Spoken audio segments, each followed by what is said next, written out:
lu rëy li nga xam ne def nga ko te dinaa ci dellusiwaat ndax ba ñu tàmbaleeg léegi suñu borom am fu mu lay suturaale léegi mu yàgg daanaa nan nag moytul vaar ndax dañ ko fay gis ba sonn dañ fee tàmbali woon ma lay laaj ci combat yu fi daan dox ci diggante mbër ak mbër yu bëri ma laaj la ci nga wax mu demee noonu diw mooy daan mu doonoon lu rëytu naqaree wax nit ñi dégg ko. na leer rek làmb ji waaw. Modou Lo mooy daan Boy Niang. Cheikh fils de Balla Lac Rose nga ma wax. waaw. combat bi gisuma jël. ñu jóge foofu ci match yi noonu la fa demee woon ndax gis nga ko dama la doon laaj ci match bi ak bii Sénégal ni muy mujjee nga wax ko te noonu lañ koy gisee loolu lépp suñu borom di lay suturaal. match bi Sénégal mooy am ndam ci Cameroun. déggu ma. match bii. waaw Sénégal mooy am ndam ci kaw Cameroun. man maa la wax lii. Côte d'Ivoire mooy qualifié mooy am ndam ci Sénégal. allah waaye li ci gën a yéem te gën cee yéem barki dem moo Njaay damaa ñëw dalal la di lay laaj ndax boobu itam. saa bu nekk nit ñaa ngi yaakaar kañ la président Ousmane Sonko war a génn Bassirou kañ la war a génn ma laaj la ci li ma gën a yéem nag nga ne ma jour jeudi ci la Bassirou di génn jour jeudi ci la Sonko di génn ma ne bàyyaa ngi sóoraale VAR nga ne ma xam naa nag nama nga ma dugg VAR mais suñu borom dogala ko doon lu rëy nag jaaxal nit ñi waaw. président Ousmane Sonko suuru sodi lay génn pression. dégguma li nga wax de sëñ Modou Ndiaye. président Ousmane Sonko. waaw suuru sodi lay génn pression incha allah. président Diomaye. waaw suuru sodi laa gis ne moom lay génn. jour. sodi.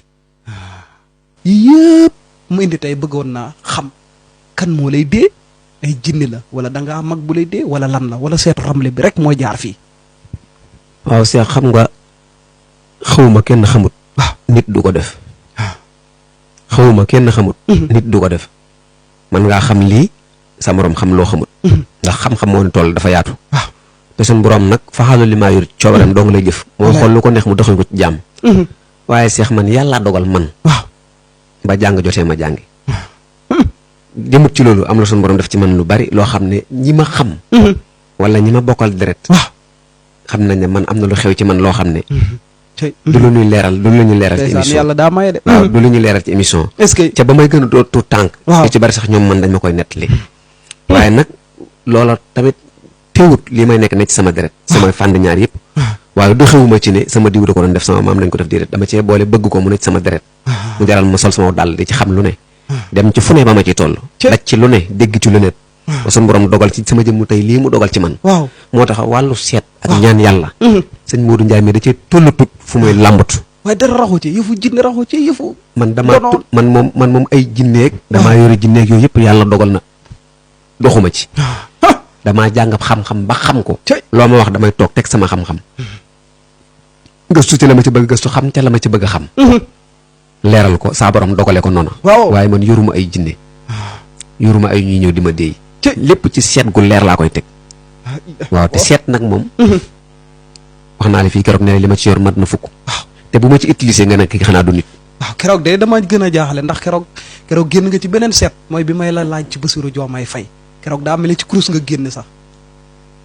seex maa ngi benn secret boo xam ne xam nga seetu ramlu bi am na. waaw waaye seetu aajo am na damay sama kayit yii laa taxaw. wala damay bëgg ubbi entreprise wala damay jàpp aw yoon wala nangam sangam am na fu may cee jaar foo xam ne. boo ko waree def danaan la def dana gën ceew. bu gënut ceew danaan la bul dugg. maa ngi ceeg gu doy war. barke alxuraan ñaan yàlla mën na lu ne. jàng boo ko defee da nga xam waaye jàngoo ki jàngi xam nga bëgg a contesté ki jàngale mi xam loolu tegul fenn.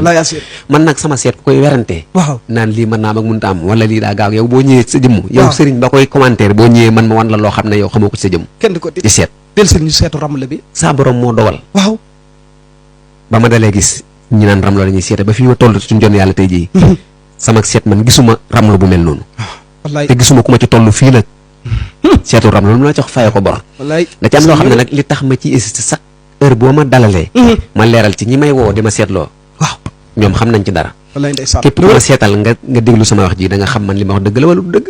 xam nga lu dëgg moom du yàgg. du yàgg de waaw. mën naa yàgg waaye du sax. waaw wolof dafa wax loolu waaye mën naa yàgg waaye du sax.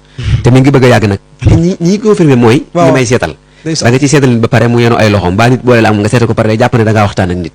léegi loolu nag bu dootoon dëgg ñoom danañ génn man musuma cee seetal nit mu ne ma gisoo ma. en tout cas keroog de tiit naa bi nga joxee jour moom damaa tiit moom. man bi mu génnee ma ne kii du nit. lépp lu mën a jox bis baa ma jox la ci suur baa ma wax la ci nangam bul sori. allah boo ànd ak dogal suñu borom. foofu lay jaar ndax man nag teguma lépp ci sama nafsu de baa xel mu neex. ndeysaan damaa jàng ci xam-xam bu wér te suñu borom ci boppam. waaw moom ci boppam rëbb na ki xëy soo ba ngoon. te ñaanu ko ma may la tarkal waaw man nag bis bu set maa ngi déyaale ak moom ngir fas yéene lu ma xam tey bu ma xëyee damay fas yéene jéggi beneen paa romb ko moo tax xam-xam asraar bi moom lu ma ciy jeex dama ko gisatut loolu mooy li ci am seet moom li yàlla dogal ku sa mbir jaaxal wala nga am loo bëgg a dugg boo ma contacté bu ñu déggoo ci kàttanu yàlla danaa wax loo xam ne boo fa jaaree sa situation day décanté wu incha allah